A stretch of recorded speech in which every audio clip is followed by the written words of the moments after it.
크신 하나님의 사랑, 말로는 행동 못하네.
찬양하겠습니다. 찬양하세요.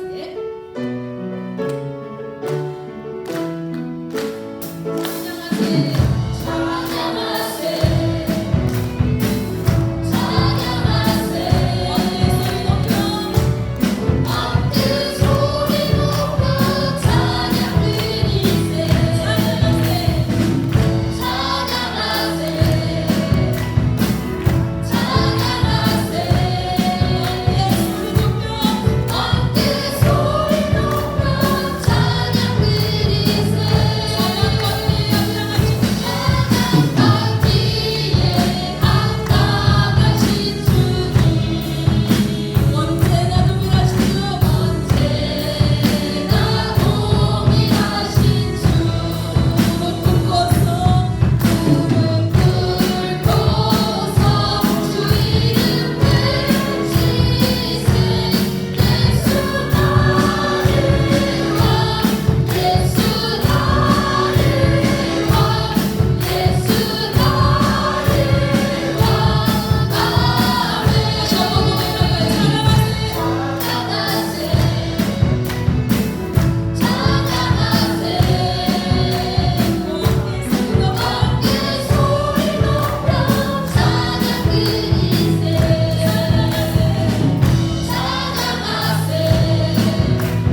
너희는 와서 사목되 돈 없이 값 없이 와서 포도주와 젖을 사라.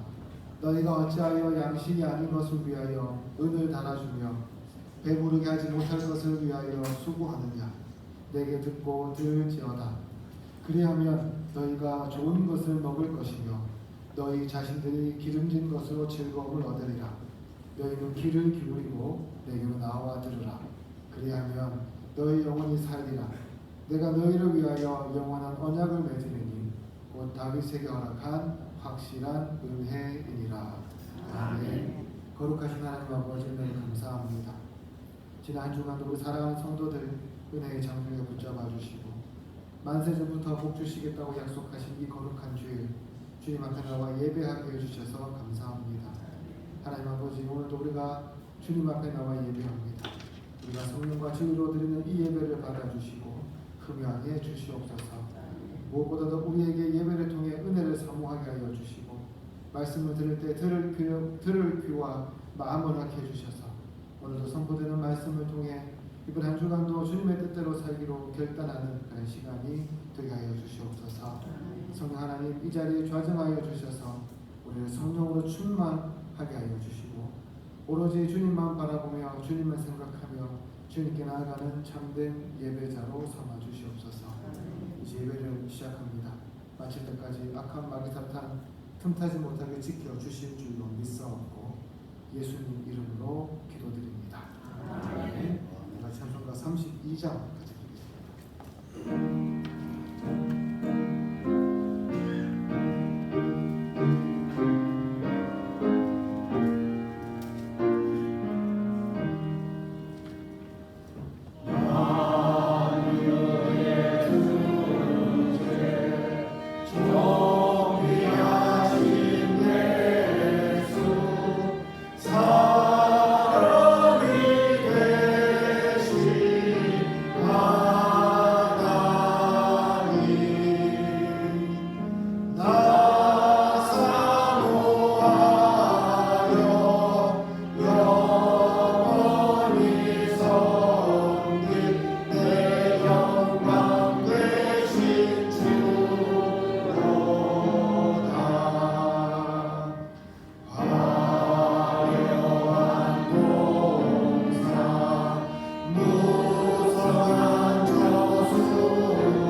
성시교도 가겠습니다. 성시교도는 교독문 63문입니다. 교독문 63문 10편 145편 우리 같이 교독하도록 하겠습니다. 왕이신 나의 하나님이여, 내가 주를 높이고 영원히 주의 이름을 송축하리이다. 내가 날마다 주를 송축하며 영원히 주의 이름을 송축하리이다. 여호와는 위대하시니 크게 찬양할 것이라.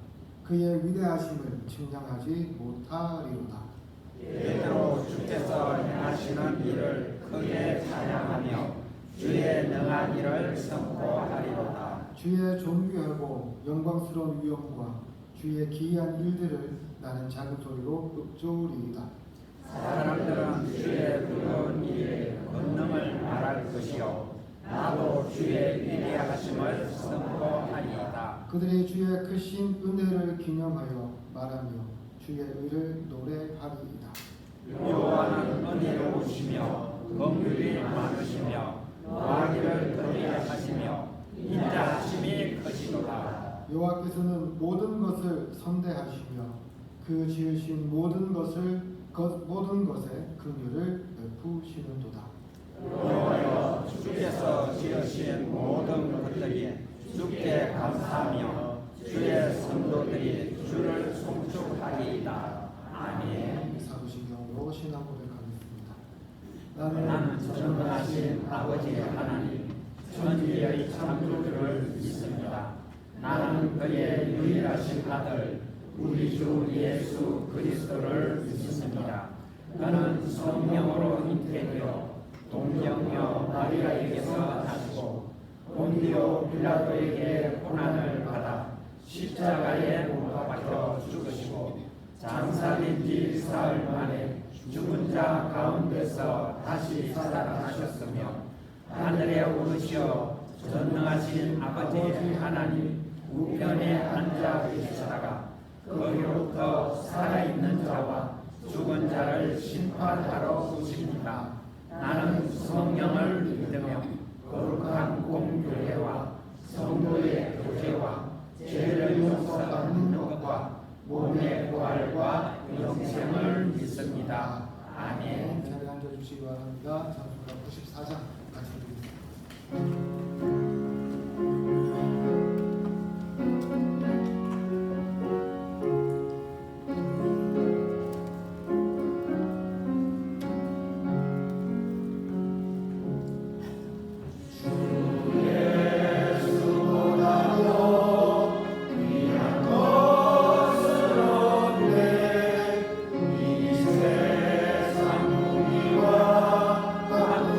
주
충만하신 하나님 아버지, 무더운 여름 가운데서도 저희를 거룩하고 복된 주의 전으로 불러주시고 예배의 자리로 인도해 주심에 감사와 찬양을 올려드립니다.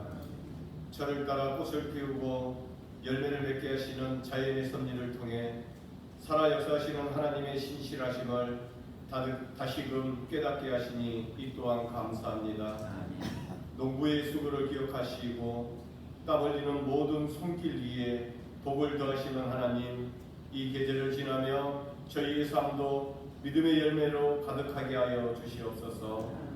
무엇보다 이 시간 주님의 임재 앞에 머물게 하시고 성령의 은혜로 저희의 마음을 가득 채워 주시옵소서. 저희의 생각과 마음과 삶의 중심이 오직 주님께 향하게 하시고 이 예배를 통해 하늘의 신령한 은혜와 평안을 누리게 하여 주시옵소서. 주님, 지난 한 주간의 삶을 되돌아봅니다. 말씀보다 세상의 소리에 더 기울이고 믿음보다는 염려와 두려움에 사로잡혔던 저희의 약함을 고백합니다. 분주한 일상 속에서 기도의 자리를 잃어버렸고 사랑보다는 판단과 원망의 말이 먼저 나왔음을 용서하여 주시옵소서. 주님의 뜻보다는 저희의 편리와 감정에 따라 행동했던 모든 어리석음을 자백하오니 저희의 죄를 주의 보혈로 깨끗하게 씻어주시고 새 마음을 부어주시옵소서. 하나님 아버지, 이 시간 주님의 교회를 위해 기도합니다. 우리 교회가 이 땅 위에 세우신 하나님의 뜻을 분별하며 예배와 말씀, 사랑과 섬김의 공동체로 굳건히 세워지게 하옵소서. 각 부서와 기관마다 성령의 인도하심이 있게 하시고 섬기는 이들의 손길에 기쁨과 기름 부으심을 허락하여 주옵소서. 다음 세대가 주님의 말씀 안에서 자라고 각 가정마다 주님의 평안이 넘치며 모든 성도들이 서로를 이해하여 기도하며 사랑하는 교회 되게 하여 주옵소서.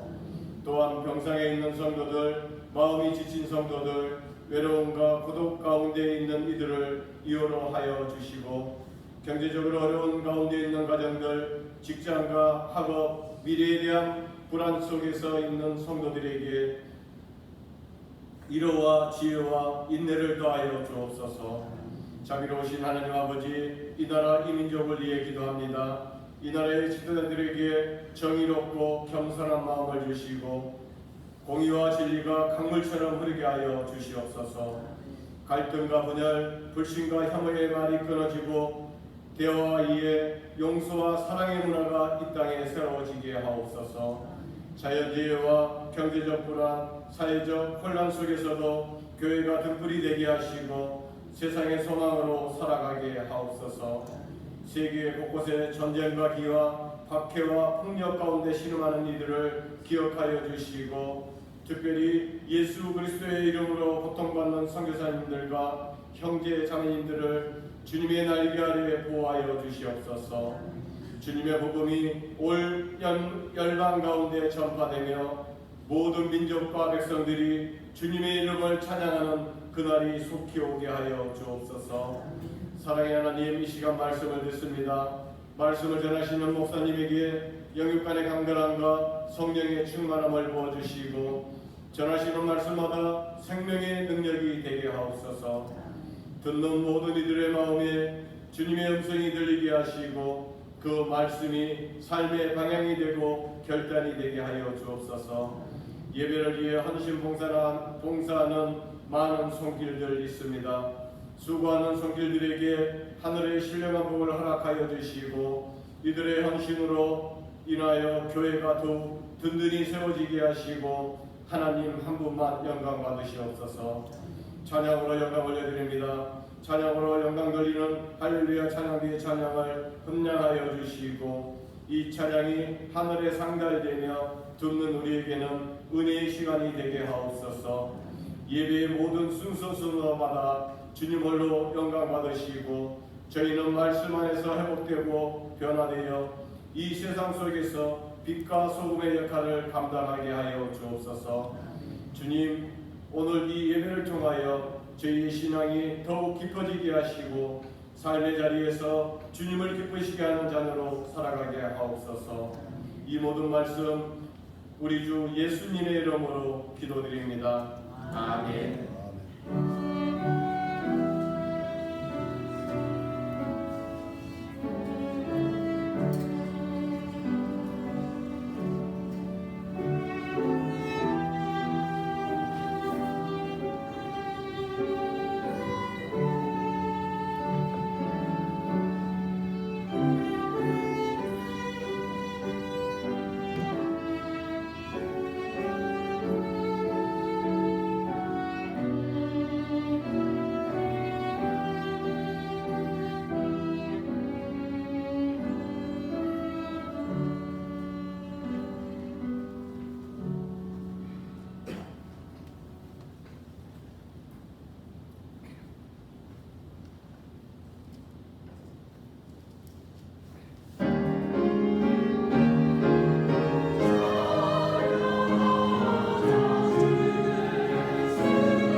사도행전 2장 26절부터 31절까지입니다. 신약성경 사도행전 9장 26절부터 31절까지 말씀, 제가 가진 성경 신약성경 203쪽에 있습니다.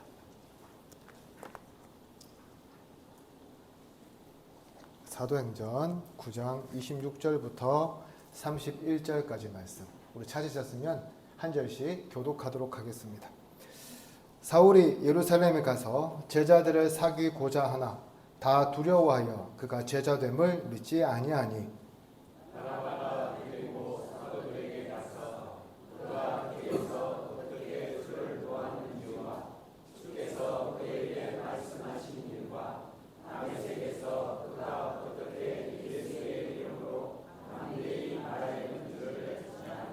사울이 제자들과 함께 있어 예루살렘에 출입하며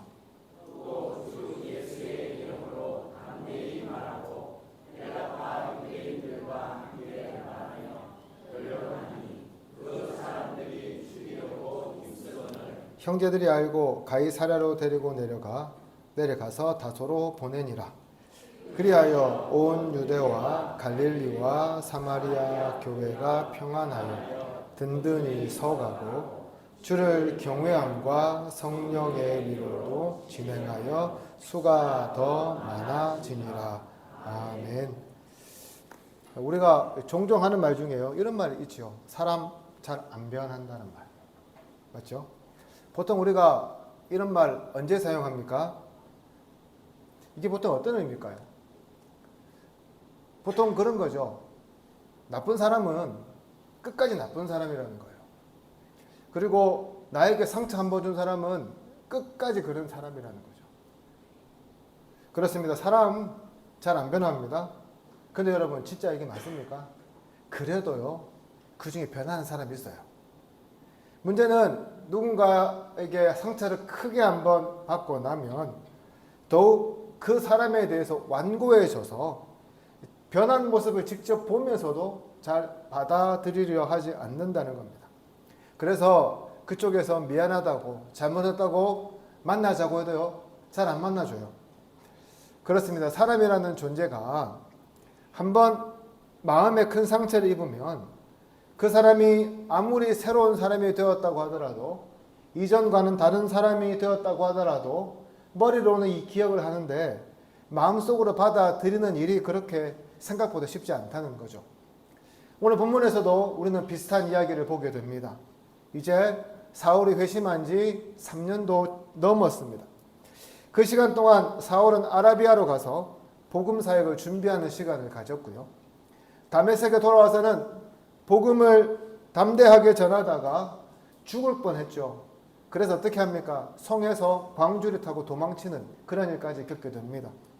여러분, 과거의 사울이 아니에요. 이제는 완전히 180도 바뀌어버린 그러한 사울입니다. 이렇게 과거와는 완전히 달라진 사울이 세월이 흘러서 예루살렘 교회 성도들을 오늘 본문에 보면 만나러 갑니다. 그렇다면 예루살렘 교회 성도들의 반응은 무엇입니까? 그를 끌어안고 환대했을까요? 아니지요. 오늘 본문에 보면 그를 두려워하며 그의 변화를 믿지 않았다고 말씀하고 있습니다. 사랑하는 성도 여러분, 사울은 나름 용기를 내어서 예루살렘으로 올라갔을 겁니다. 아마도 예루살렘 교회 성도들이 자기가 변했다는 소식을 다메섹 교회 성도들로부터 듣고, 그래서 자기에 대한 생각을 좀 바뀌었을 거라고 생각하고 먼저 만남을 청하죠. 오늘 본문에 제자라고 나와 있는 이 말은 예수님 제자가 아닙니다. 예루살렘 교회 성도들을 의미해요. 그런데 그들의 반응은 싸늘하고 미심쩍어하고 동시에 두려워하였다고 오늘 본문은 우리에게 말씀해 주고 있습니다. 여러분 어떻게 생각합니까? 사울이 지금 예루살렘 교회 제자들, 다시 말해서 성도들을 만나려고 하는 시기는 회심한 직후 아니에요. 회심한 한참 시간이 지났을 때입니다. 3년이나 시간이 넘었어요. 따라서 앞에서 말씀드린 것처럼 예루살렘 교회, 다메섹 교회 성도들을 통해서 예루살렘 교회 성도들도 사울이 변했다는 것을 알고 그 소식이 파다하게 전파되어 있었을 겁니다. 그렇게 본다면 오늘 본문에서 이 제자들이 사울과의 만남을 회피한 것은 이 사울이 회심한 것을 몰랐기 때문이라고 우리가 핑계 삼을 수 없습니다. 그의 회심이 미심쩍다고도 말할 수 없어요. 왜냐하면 그가 복음 전하다가 죽을 뻔한 거 들었을 거 아닙니까? 단순히 두렵다는 것은 말이 되지 않죠. 왜요? 이미 유대교의 손을 떠나서 유대인들이 그를 죽이려고 하는 상황이에요. 그렇다면 우리가 어떻게 생각할 수 있을까요? 여기에는 또 다른 이유가 있다고 우리가 합리적으로 의심해 볼 수 있지 않겠습니까? 무엇 때문일까요? 그것은 바로 제자들, 즉 예루살렘 교회 성도들이 아직 사울을요 마음속으로 받아들이지 못했기 때문인 거죠. 그렇습니다. 우리가 평소에 느끼는 감정을 한번 생각해 본다면 이 제자들의 마음이 충분히 이해가 가지요. 여러분 우리의 감정이 어떻습니까? 우리가 왜 용서를 못합니까? 그 변한 사람 보고도 왜 우리가 마음을 바꾸지 못해요? 그 사람의 진심을 몰라서가 아닌 그 사람의 진심을 몰라서가 아닙니다. 그 사람이 변한 것을 몰라서도 아니에요. 다만 마음의 준비가 아직 되지 않아서요.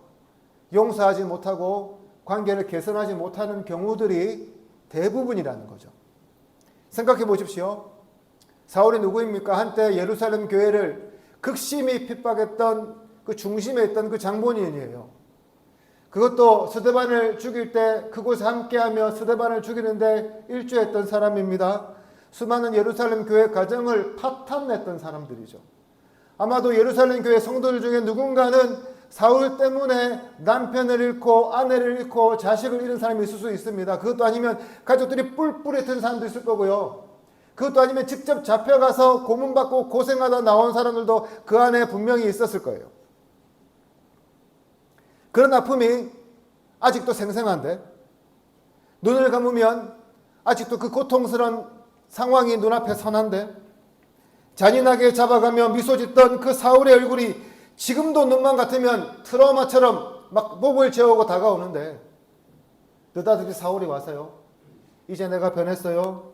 그러니 형제로 받아주세요 라고 말한다면 과연 어느 누가 그 말에 마음을 쉽게 열고 그를 흔쾌히 만나려 하겠습니까? 사랑하는 성도 여러분, 복음은 빨리 퍼질 수 있습니다. 소식도 빨리 전달될 수 있습니다. 그러나 용서의 속도는 그렇게 빠르지 않아요. 소문은 금방 나지만 말은 금방 퍼지지만 마음은 어떻습니까? 천천히 움직이는 거거든요. 그런 측면에서 우리가 이 제자들을 바라보면서요. 사울이 변해서 왔는데 왜 이렇게 냉정하지? 왜 이렇게 피하지라고? 왜 이렇게 할까? 우리가 그들을 냉정하게 평가하기 이전에 이들도 한 명의 인간이었다는 사실을 우리가 기억해 볼 필요가 있는 거죠. 한 명의 인간이기에 과거에 당했던 그에 대한 상처가 누구보다도 깊었고 거기에 대한 인간적인 감정의 한계를 느끼며 살아가고 있었다고 우리가 생각해 보아야 한다는 겁니다. 그렇습니다, 여러분.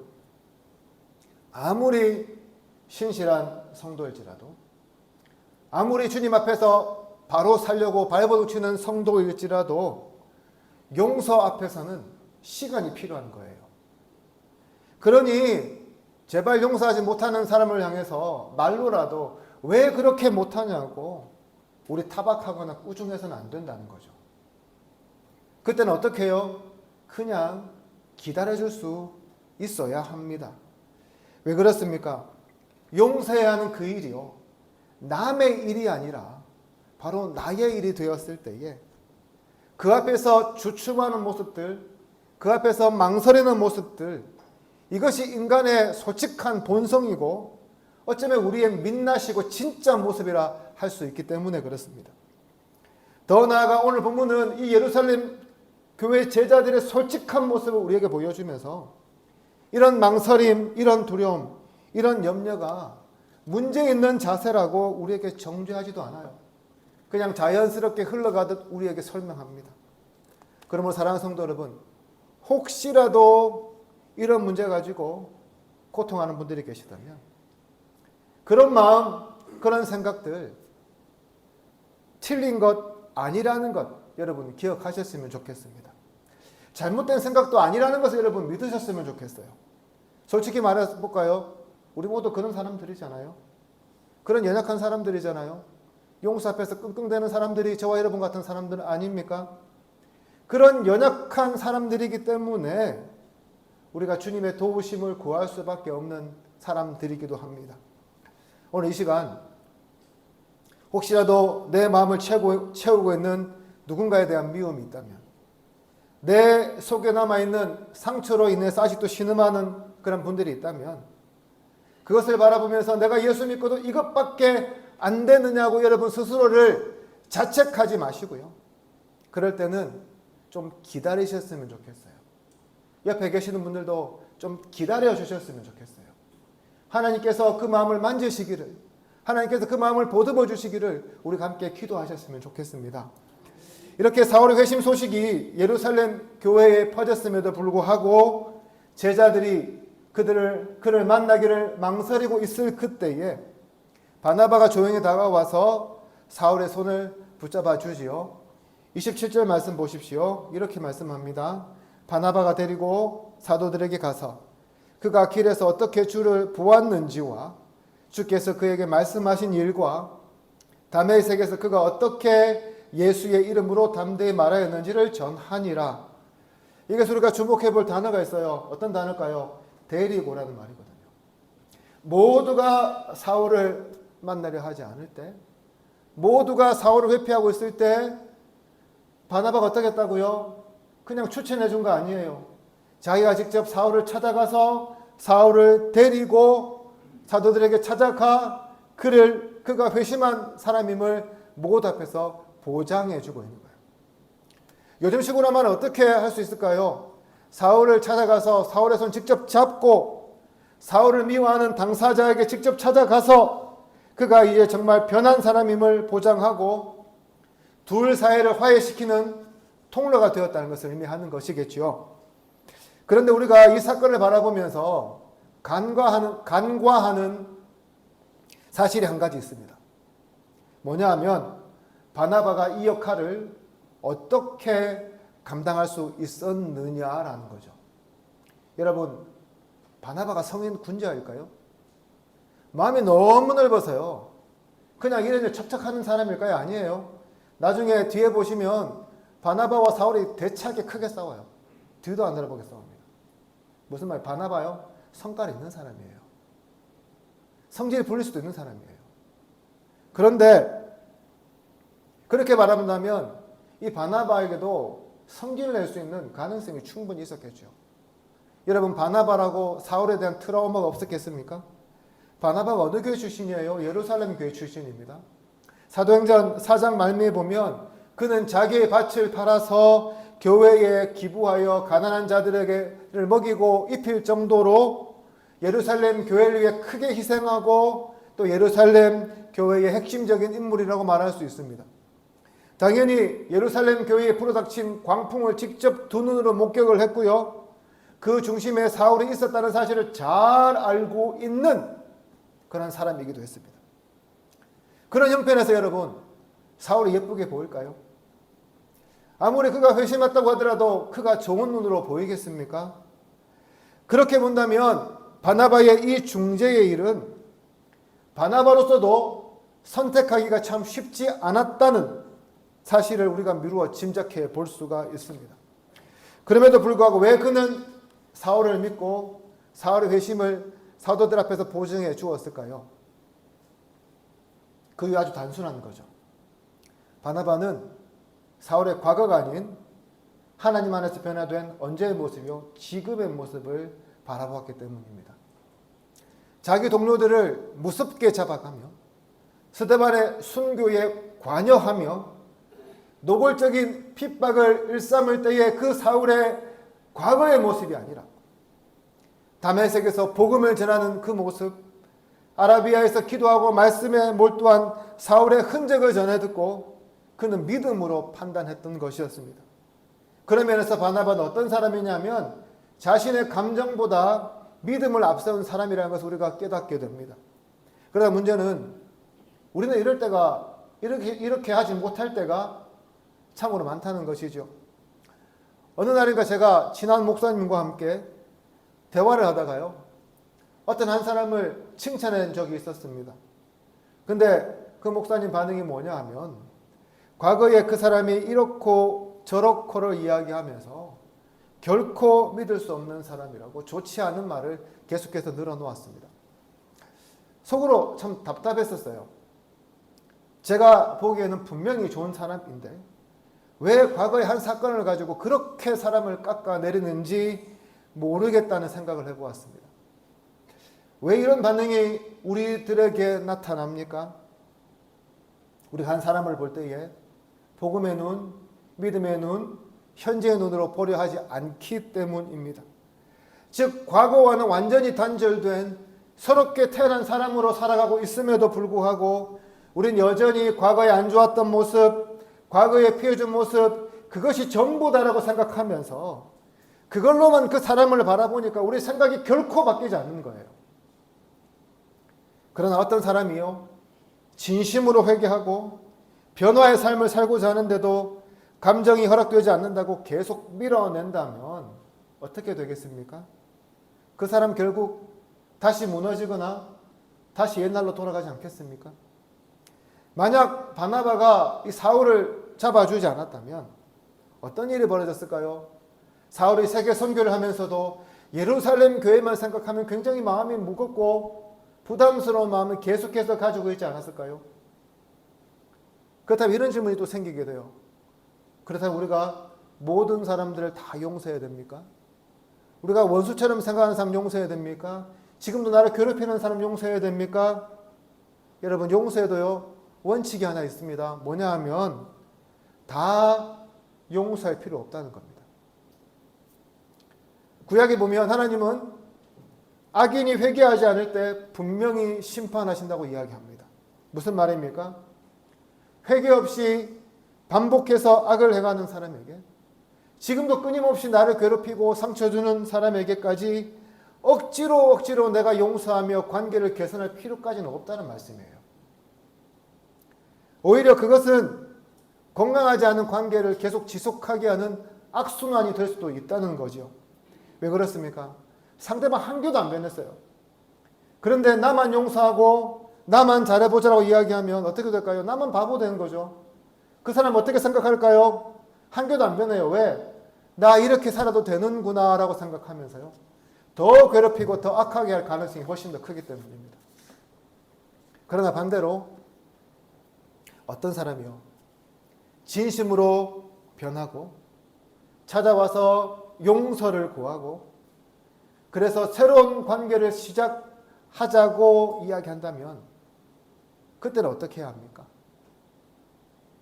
오늘 본문의 제자들처럼 마음이 허락하지 않더라도 믿음으로 결단하며 주님이 우리에게 용서하라고 하신 것처럼 용서할 수 있어야 한다는 거죠. 마음이 움직이지 않더라도, 때로는 창자가 끊어지는 것 같은 그런 고통이 있더라도 그때는 용서하고요, 바나바처럼 그런 관계를 만들어갈 수 있어야 한다는 겁니다. 그런 면에서 용서는 내 마음이 허락할 때까지 기다리는 게 아니에요. 일단 믿음으로 먼저 결단하고 그 뒤에 감정이 따라오도록 기다리는 것이요, 용서라는 거죠. 그리고 그렇게 될 때에 하나님은 진정한 회복과 아름다운 관계를 우리에게 열어주신다는 겁니다. 여러분이 잘 아시는 이 톨스토이라는 러시아의 소설가가요, 쓴 단편집 중에 진리를 보시되 늦게 말씀하신다는 이 제목의 이야기가 있습니다. 내용을 보면 이래요. 러시아의 어느 도시에 악시온노프라는 한 청년이 있었습니다. 굉장히 믿음도 좋고 굉장히 성실하고 가정도 있고 장사를 잘하던 사람이었습니다. 그러던 어느 날 그가 장사를 하는 동료와 함께 어느 도시에 가게 되는데 거기서 그 동료가 살해를 당하게 되고요. 그 죄를 이 악시온노프가 다 뒤집어 써서 결국에는 시베리아로 가서 20년 넘게 감옥살이를 하게 돼요. 그가 얼마나 억울했을까요? 난 아니라고 그렇게 부르짖어도 아무도 들어주지 않고 억울하게 살인죄를 지고 그 추운 시베리아에서 20년 동안 살아가는 그 과정이 얼마나 힘겨웠을까요? 처음에 그는 억울하고 분해하면서 밤마다 눈물을 흘립니다. 그런데 시간이 지나면서 하나님 말씀이 다시금 기억나고 마음속에 들어오기 시작하고요. 조금씩 하나님을 의지하는 법을 배우면서 그 생활을 견뎌가기 시작했습니다. 그러던 어느 날 참 놀랍게도 주인공에게 누명을 씌운 진짜 범인요, 감옥에 들어오게 돼요. 그리고 이 악시온노프를 발견하게 됩니다. 그를 볼 때마다 이 사람이 죄책감에 너무 힘들어서 견딜 수가 없는 거죠. 그렇게 시달리다가 어느 날 이 악시온노프에게 와서 자기가 진범이라고 자기의 죄를 자백하고 용서를 구합니다. 그때 이 주인공이 이렇게 이야기를 해요. 당신 때문에 내 인생은 다 망가졌어요. 하지만 당신을 용서하지 않으면 나도 하나님 앞에서 용서받지 못할 것 같습니다. 그래서 나도 용서하겠습니다 라고 이야기를 합니다. 여러분, 이 주인공이 이 진짜 범인을 왜 용서했을까요? 정말 미운 감정이 모두 해소돼서 그 사람 용서했을까요? 아니요. 그는 오로지 자신의 죄를 깨닫고 변한 그 진범의 변한 모습을 보고 하나님 앞에서 믿음으로 용서를 택한 것이었습니다. 사랑하는 성도 여러분, 진짜 용서는 감정이 다 풀어지는 게 아니라요. 믿음으로 용서하겠다고 결단할 때 시작하는 겁니다. 바나바도 마찬가지였어요. 사울을 바라보며 바나바의 마음이 태평했겠습니까? 아니에요. 굉장히 불편했을 거예요. 사울을 바라볼 때마다 과거의 그러한 상처들이 불끈불끈 튀어나왔을 겁니다. 그러나 이미 하나님의 자녀로 변해 있는 그 사울을 바라보면서 그는 복음의 시선으로 사울을 따뜻하게 맞아주며 제자들과의 만남을 주선하였던 거죠. 오늘 우리도 마찬가지입니다. 만약 정말로 변하려는 사람이 있다면 감정보다 믿음으로 한 걸음 먼저 여러분 손 내밀어 줄 수 있기를 소망합니다. 그렇게 내미는 따뜻한 그 손이요, 바로 그 한 사람을 살리고 공동체를 살리고 하나님의 역사를 이루는 통로가 될 줄로 믿습니다. 마지막으로 이렇게 제자들과의 관계가 회복되자 사울은 그들과 함께 있으면서 예루살렘에서 복음을 전파하기 시작합니다. 그러자 어떤 일이 벌어집니까? 유대인들이 그를 죽이려는 계략을 꾸미죠. 생각해보면 충분히 우리가 이해가 갑니다. 아마 예루살렘에 살던 사람들이라면 3년 전 사울의 모습이 어떤 모습인지 다 기억하고 있었을 거예요. 그런 사람이 복음을 전하니까 얼마나 그 파급력이 컸겠습니까? 그대로 두고 보면 안 될 것 같으니까요. 결국 사울을 죽여서 제거하려는 계획을 꾸몄던 것이겠죠. 그만큼 또 생각해보면 사울이 이 예루살렘에서의 전도 활동이 소극적이 아니라 굉장히 열정적이었고 그 일에 열심을 다했다는 사실을 우리가 생각해 볼 수 있습니다. 그런데 이런 질문이 생겨요. 왜 사울이 예루살렘에 왔을까 하는 거죠. 오면 그전에 올 수 있었을 거예요. 왜 3년이나 걸렸을까요? 안 올 수도 있었을 거예요. 왜 예루살렘에 왔을까요? 예루살렘은 사울이 사도로 바로 서기 전 하나님께서 테스트하는 마지막 테스트하는 그 관문의 마지막 그러한 지역이었기 때문이었습니다. 지금까지 사울이 어떻습니까? 회심한 후에 한 번도 자신의 과거와 마주한 경험이 없어요. 그 이유는 자신의 과거를 명확하게 보여줄 예루살렘에 아직까지 서보지 못했기 때문이었습니다. 예루살렘이 어떤 곳입니까? 사울이 승승장구하던, 어떻게 보면 인생의 전성기라고 할 수 있던 그런 시기를 보냈던 장소 아니겠습니까? 모든 유대교 지도자들이 그를 칭찬했습니다. 그의 열정에 탐복했습니다. 수많은 유대교 성도들이 그런 사울이 자기 유대교의 지도자가 될 것임을 믿어 의심하지 않았습니다. 그리고 그 이면에는 그의 뛰어나고 명석한 지혜 더하기 그리스도인들을 직접 잡아가두는 그 열정과 그 실행력이 있었다고 생각했을 거예요. 바로 이런 성공의 추억이 남겨진 예루살렘에 도착했을 때에 사울은 아마도 승승장구하던 과거의 모습을 떠올렸을지도 모르겠습니다. 그리고 한편으로 예루살렘 골목골목을 다니며 그의 무도한 핍박에 희생당한 그리스도인들의 눈물과 절규를 기억했을지도 모르겠어요. 회심한 후 지금까지 3년이라는 기간 동안 사울은 참 많은 훈련을 하나님으로부터 받았습니다. 그리고 이제 그 훈련의 마지막 과정으로 하나님은 사울을 예루살렘으로 보내셔서 그가 영화를 누리던 자리, 한편으로 그리스도인들을 핍박했던 바로 그 자리에서 새롭게 태어나게 하십니다. 먼저 사울은 이곳에서 한때 자신이 만만하게 여기며 잡아가뒀던 예루살렘 제자들로부터 거절당하면서요, 과거의 성공의 기억을 잊어버립니다. 과거 한편이었던 유대인들과 복음에 대해 변론하다가 죽음의 위협을 당하는 지경에 이르며 그들과의 좋았던 추억들도 모두 과거의 기억으로 보내버립니다. 더 나아가 제자들과의 관계 회복을 통해 그동안 그들에게 미안했던 감정, 자기를 억누르던 정죄의 마음을 치유받고요. 그와 동시에 유대인들의 핍박과 위협에도 불구하고 예수를 증거하는 것을 쉬지 않으며 앞으로 그가 어떤 삶을 살아가야 할지 명확하게 규정하게 됩니다. 즉 예루살렘의 이 시간을 통해서 그는 과거에 혹시라도 좋았던 추억으로 생각할 수 있었던 삶을 배설물로 여기고요. 또 과거의 부담으로 정죄감을 가졌던 그 삶을 해소하며 하나님 앞에서 바로 서겠다고 헌신하겠다고 다짐하는 그런 시간을 보내게 되는 거죠. 사랑하는 성도 여러분, 복음은 말 한마디로 사람 변했다 이걸로 끝나는 게 아닙니다.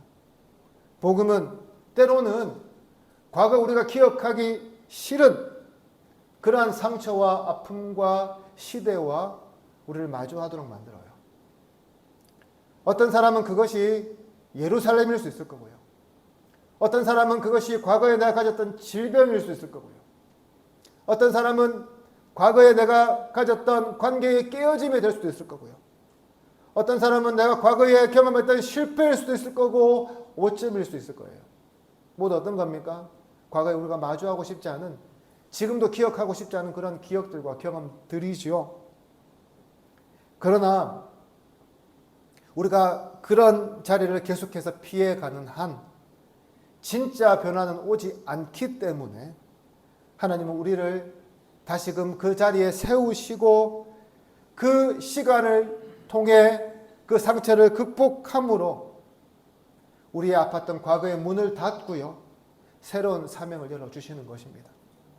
사랑하는 성도 여러분, 혹시라도 예루살렘이 사울에게 그랬듯 여러분도 혹시 사울과 같은 그런 예루살렘에 혹시 지금 있지는 않습니까? 그래서 다신 돌아가고 싶지 않았던 자리에서 도망치고만 싶었던 상처를 안고 살고 계시지는 않습니까? 혹은 그 자리에 지금 이 순간 마주서 있다고 여러분 느끼고 계시지는 않습니까?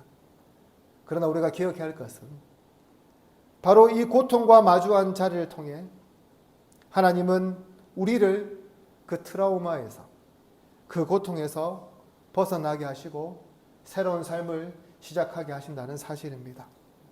그러므로 사랑하는 성도 여러분, 무조건 이런 고통의 자리를 피해야 할 자리라고 여기지 마십시오. 혹시라도 그런 자리가 있다면 오늘 이 시간, 사울이 예루살렘의 시간을 통해 진짜 사도로 재탄생한 것처럼 우리도 그 믿음으로, 그래서 과거의 나를 예루살렘의 무덤으로 하나님이 부르시는 새로운 사람으로 재탄생하는 계기로 삼는 저와 여러분 되기를 소망합니다. 이제 말씀을 정리합니다. 그리스도인으로 우리가 살아가다가 보면 서둘러 무조건 누군가를 용서해야 한다는 생각에 고통할 때가 있습니다.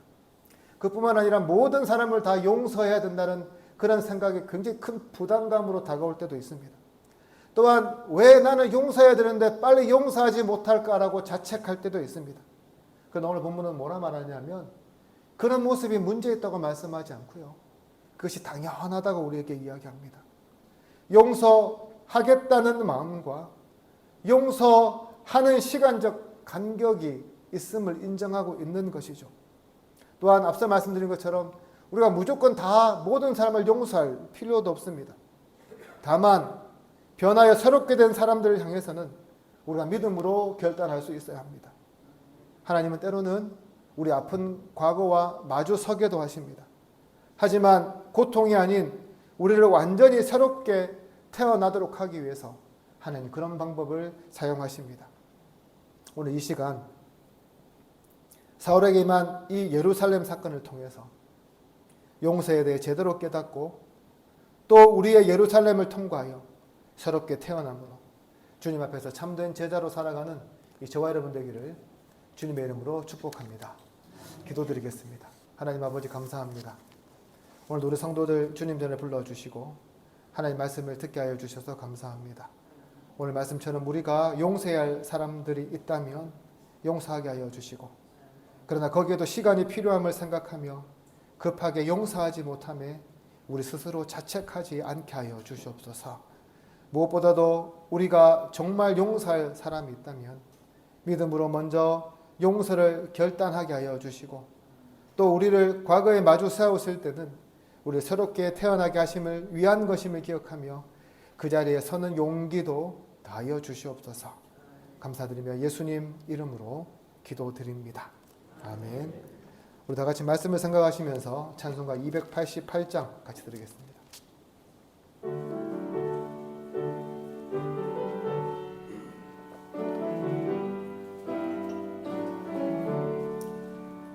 예수를 나의 구주 삼고 성령과 피로써 거듭나니 이 세상에서 내 영혼이 하늘의 영광 누리도다. 간증이요 이것이 나의 찬송일세. 나 사는 동안 끊임없이 구주를 찬송하리로다. 온전히 주께 맡긴 내 영 사랑의 음성을 듣는 중에 천사들 왕래하는 것과 하늘의 영광 보리로다. 이것이 나의 간증이요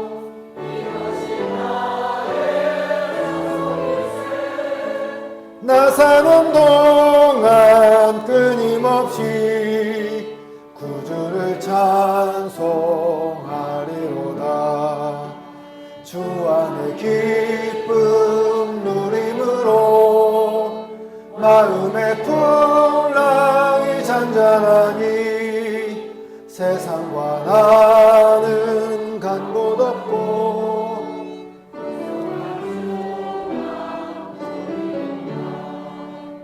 이것이 나의 간증이요 이것이 나의 찬송일세. 나 사는 동안 끊임없이 구주를 찬송하리로다. 아멘. 우리의 모든 것이 되신 하나님 아버지 감사합니다. 오늘도 우리를 사랑하여 주셔서 예배의 자리로 불러주시고 예배의 은혜를 부어주심에 감사합니다. 오늘도 우리가 주님 앞에 나오면서 빈손이 아닌 우리의 정성을 주님께 드립니다. 이 예물이 쓰이는 곳곳마다 하나님 큰 영광 드러나게 하여 주시고 드린 손길 위에는 복의 복을 다하여 주셔서 날마다 차고 넘치는 은혜를 누리게 하여 주시옵소서. 힘든 시절입니다. 경제적으로 많이 어려운 시기이기도 합니다. 그러나 우리에게는 우리를 끝까지 붙드시는 주님의 손길이 있음을 믿습니다. 이번 한 주간도 주님의 그 손이 우리를 인도하여 주시고 지켜주실 줄로 믿사옵고 예수님 이름으로 기도드립니다. 아멘. 광고 말씀드리겠습니다. 오늘도 저희 교회 오신 여러분들을 주님의 이름으로 환영하고 축복합니다.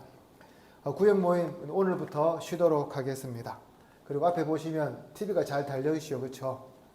잘 보이십니까? 네. 이거 다신다고 금요일 날 우리 장로님하고 우리 남전도의 집사님, 정 집사님하고 정대승 집사님하고 윤만수 집사님 밤 11시 넘어까지 고생하셨습니다. 여러분들 그냥 생기는 게 아니라 여러분들 중에 누군가의 희생과 땀방울 때문에 이런 편리를 누리는 것을 기억하면서 보시면 수고하셨다고 한마디씩 꼭 해주시기 바랍니다. 아멘 안 하시네요? 예. 그리고 그 광고 말씀 하나 드릴 게 있는데 우리 교회 저기 승강기 있지 않습니까? 저게 센서가 예민해가지고요. 계속해서 막 누르면 고장이 난답니다. 이번에도 많이 누르셔가지고 여기 수평이 안 맞고 올라와서 멈췄거든요. 그러니까 한 번만 눌러도 작동되니까 한 번만 가볍게 눌러주시기 바라고요. 최보학 집사님이 백병원에 입원하셨습니다. 여러분 위해서 기도해 주시기를 바랍니다. 다 같이 일어나셔서 찬송가 53장 같이 부르겠습니다.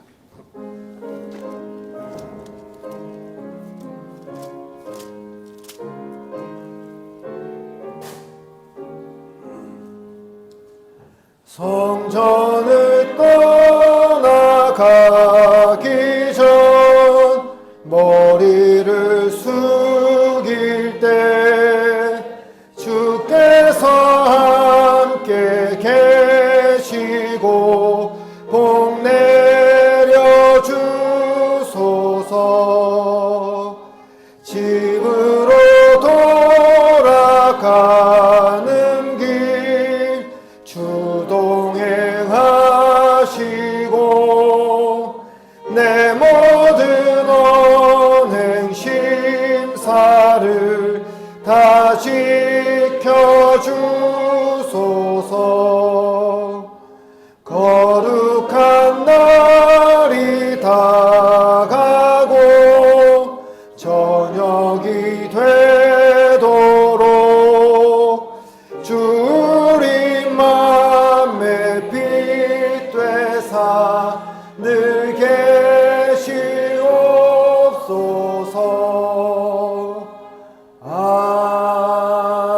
아멘.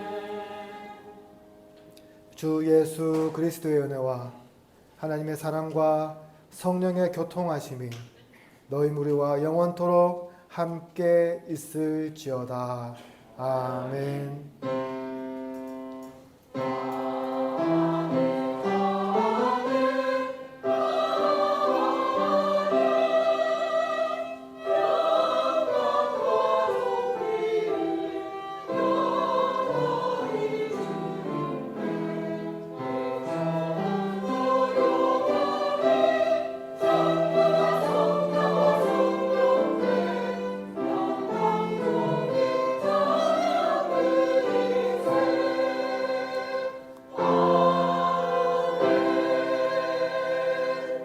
우리 앞뒤 저하분과 인사하겠습니다. 사랑합니다. 축복합니다. 반갑습니다.